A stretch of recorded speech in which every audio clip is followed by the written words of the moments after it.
ભગવત માન આપના મુખ્યમંત્રી એમના નેતા કેજરીવાલો ગમે તેવા બણગા ફૂંકતા હોય પણ પંજાબની જનતા ત્રસ્ત ત્રાહિમામ છે। માત્ર કેજરીવાલ અને ભગવત માન આ માત્ર અફવા ફેલાઈ રહ્યા છે। પંજાબના પૈસા, ગરીબોના, ખેડૂતોના પૈસા એ અન્ય રાજ્યની અંદર માત્ર ચૂંટણી પ્રચારને ભ્રામકતા માટે આ ફેલાઈ રહ્યા છે। આ ગુજરાતની પ્રજા બંને બહુરૂપિયાઓને ખૂબ સારી રીતે ઓળખે છે। એ જેટલી પણ જાહેર સભાઓ કરે છે એમાં ખુરશીઓ ખાલી રહે છે અથવા પૈસા આપી પંજાબથી ગરીબોના પૈસા લઈ અહીંયા પૈસા વાપરીને લોકોને અહીંયા ઘડી કામ કરી રહ્યા છે। ગુજરાતની જનતા એ ક્યારેય ભગવત માનથી કે બહુ રૂપિયા કેજરીવાલથી છેતરાય એવી નથી। ભાજપના પ્રદેશ પ્રમુખ આપ પર આકરા પ્રહારો કરતા જોવા મળ્યા। વિશ્વકર્માએ કેજરીવાલ અને ભગવત માનને ડેડકા ગણાવ્યા। કેજરીવાલ અને ભગવત માન અફવાઓ ફેલાવવાનું કામ કરી રહ્યા હોવાની વાત પણ જગદીશ વિશ્વકર્માએ કરી। અને એક રીતના જોઈએ તો સ્થાનિક સ્વરાજની ચૂંટણીની આ બુંગલ ફીકી અને કાયદેસરના તેઓએ એક એંધાણ આપી દીધા છે। ગુજરાતમાં તેઓ આ વખતે એકલા હાથે સ્થાનિક સ્વરાજની ચૂંટણી છે તે લડવા જઈ રહ્યા છે। આખો વિડીયો જોતા પહેલા હજુ પણ અમારી ચેનલને સબસ્ક્રાઇબ નથી કરી તો યુટ્યુબ પર સબસ્ક્રાઇબ કરો અને ફેસબુક અને ઇન્સ્ટાગ્રામ પર ફોલો કરો।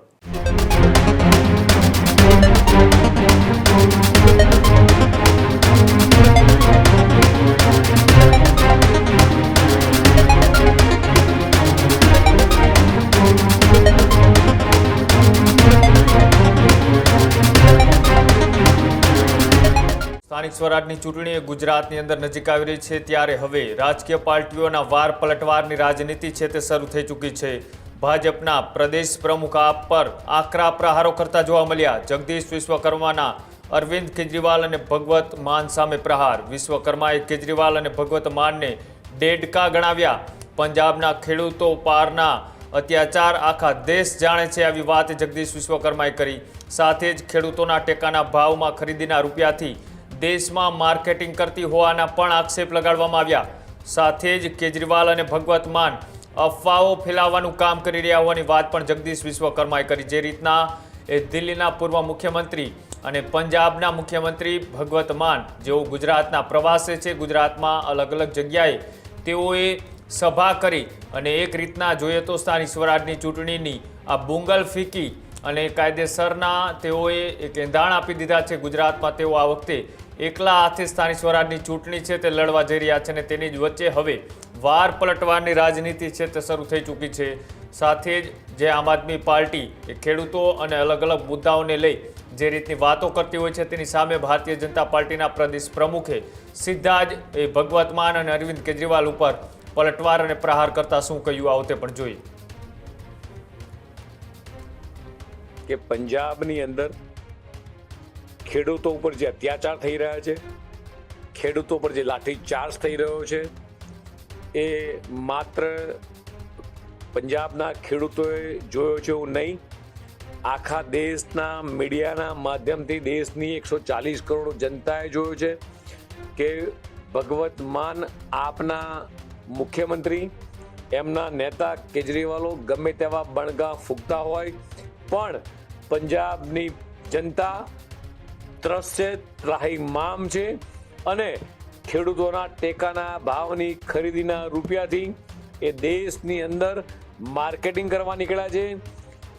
દેશમાં સૌથી પહેલું રાજ્ય ગુજરાત રાજ્ય હતું જ્યારે દેશના યશસ્વી પ્રધાનમંત્રી માનનીય મોદી સાહેબે હેલ્થકેરની અંદર PMJY કાર્ડ દ્વારા 5 લાખ કેન્દ્ર સરકાર આપે છે ત્યારે ગુજરાતના મુખ્યમંત્રી માનનીય ભૂપેન્દ્રભાઈ પટેલ એ આખા દેશમાં પહેલું રાજ્ય બન્યું કે દેશના યશસ્વી પ્રધાનમંત્રીમાં કેન્દ્ર દ્વારા 5 લાખ અને રાજ્ય દ્વારા 5 લાખ એમ 10 લાખની હેલ્થકેરની અંદર સૌથી વધારે સહાય કરતું આખા દેશમાં કોઈ રાજ્ય હોય તો ભારતની અંદર ગુજરાત રાજ્ય છે। આખા દેશમાં સૌથી વધારે સારા ટેકાના ભાવથી ખરીદીથી જો બેનિફિટ થતો હોય તે ગુજરાતના ખેડૂતો થઈ રહ્યો છે। ગુજરાતની અંદર જ્યારે અતિવૃષ્ટિ આવી છે ત્યારે ગુજરાતના મુખ્યમંત્રી માનનીય ભૂપેન્દ્રભાઈ પટેલની વડપણ હેઠળ સરકારે એ ખેડૂતોને ક્યારેય નારાજ નથી કર્યા। ભર ચોમાસાની વચ્ચે પાણીની વચ્ચે ગુજરાતના મુખ્યમંત્રીઓ કે ગુજરાત સરકારના મંત્રી હોય એ એસી ઓફિસમાં બેસવાની જગ્યાએ, ગાંધીનગરમાં બેસવાની જગ્યાએ એ ખેડૂતોની વચ્ચે જઈ ખેડૂતોની વેદના સમજી સાંભળી એનો તાત્કાલિક રિપોર્ટ બનાવી અને ખેડૂતોને જેમ બને એમ જલ્દી ને જલ્દી રાહત પેકેજ આપવાનું કામ કરતી હોય અને ઝડપી કામગીરી કરતી હોય તો ગુજરાત સરકાર કરી રહી છે. એટલે માત્ર કેજરીવાલ અને ભગવત માન આ માત્ર અફવા ફેલાઈ રહ્યા છે.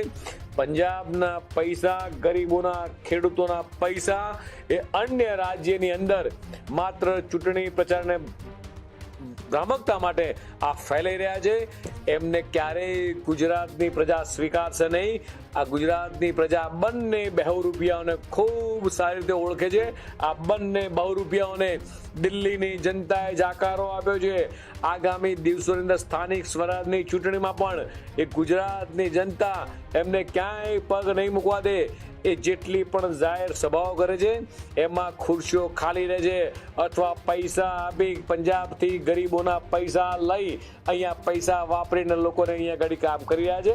પણ આપ પણ જોઈ રહ્યા છો કે જે રીતે ભગવત માન અને કેજરીવાલ અલગ અલગ જગ્યાએ સભાઓ કરી રહ્યા છે, લોકોને ભડકાવવાનું કામ કરી રહ્યા છે, ગુજરાતની ભોળી જનતાને છેતરવાનું કામ કરી રહ્યા છે. પણ ગુજરાતની જનતા ખૂબ શાણી છે. છેલ્લા 30 વર્ષ તેમણે વિકાસની રાજનીતિ જોઈ છે. દેશના યશસ્વી પ્રધાનમંત્રી માનનીય મોદી સાહેબ પર ભરોસો છે.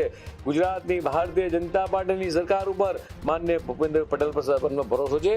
ગુજરાતની જનતા એ ક્યારેય ભગવત માનથી કે બહુ રૂપિયા કેજરીવાલથી છેતરાય એવી નથી. ગુજરાતની મહિલાઓને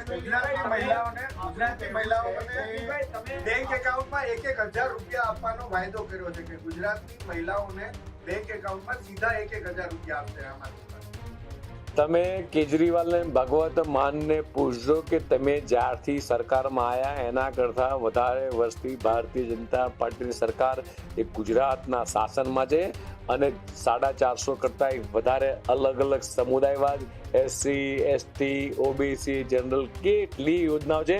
પંજાબ સરકાર એનો સરવાળો મારી દે એના કરતાં ગુજરાતની ભારતીય જનતા પાર્ટીની ભૂપેન્દ્રભાઈ પટેલની સરકાર એ કેટલાય બેનિફિટ એ નીચે જનતાને આપી રહી છે. આ જ પ્રકારની તમામ અપડેટ જોવા માટે ન્યૂઝરૂમ ગુજરાતને લાઇક, શેર અને સબસ્ક્રાઇબ કરવાનું ભૂલતા નહીં.